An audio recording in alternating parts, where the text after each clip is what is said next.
અધિકારો વિશે આપણે જાણીશું। આવી રીતના મીટિંગો કરી અને પણ આપણે જાણી શકીશું, પણ ક્યારે વિસ્તૃત માહિતી આપણે ઘરે બંધારણ હશે ત્યારે આપણે જઈ અને શોધીશું કે કયા આર્ટિકલની અંદર ક્યાં શું લખેલું છે અને એનાથી આપણને શું ફાયદો થાય છે ત્યારે આપણને, બાકી સાંભળેલું તો મગજમાંથી પણ નીકળી જશે। એ જ વાત કરવા અમે આવ્યા છીએ, જે તમારે એનું ઘરે જઈને પણ એનું અધ્યયન કરવું પડશે અને વારંવાર એનું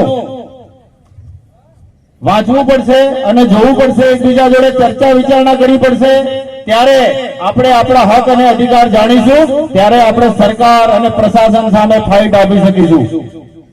બાકી આગળ દાદાએ ખૂબ સરસ વાત કરી, કારણ કે આપણે રૂઢિ અને પરંપરા, આપણા રીત રિવાજ, રહેણી કહેણી, આપણો પહેરવેશ, આપણું ખાનપાન, આપણી ભૌગોલિક પરિસ્થિતિ, આપણે અત્યારે બિલકુલ અલગ વટલાઈ ગયા છે બહારી સંસ્કૃતિ।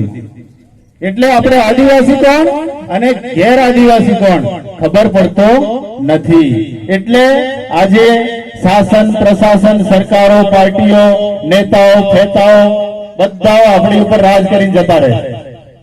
પણ આપણને તમે વિચાર કરો કે ભારત દેશ આઝાદ થયો 1947 ની અંદર, આપણને બંધારણના અધિકારો મળ્યા 1950 ની અંદર, 75 વર્ષ ઉપર થઈ ગયા। આદિવાસીની પરિસ્થિતિ શું છે? કારણ કે આપણે બંધારણ જોયું નથી।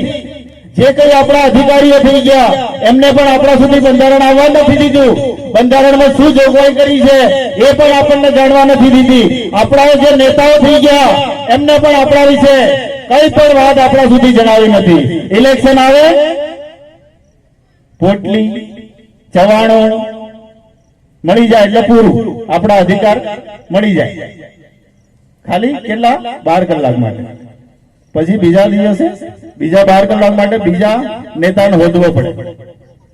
એટલે આજે આપણી આ દશા છે। જો બંધારણ વાંચ્યું હોત તો આપણી આ દશા ના હોત। બંધારણ નથી વાંચ્યું, બંધારણ જોયું નથી, એટલે આપણે આજે દશા છે।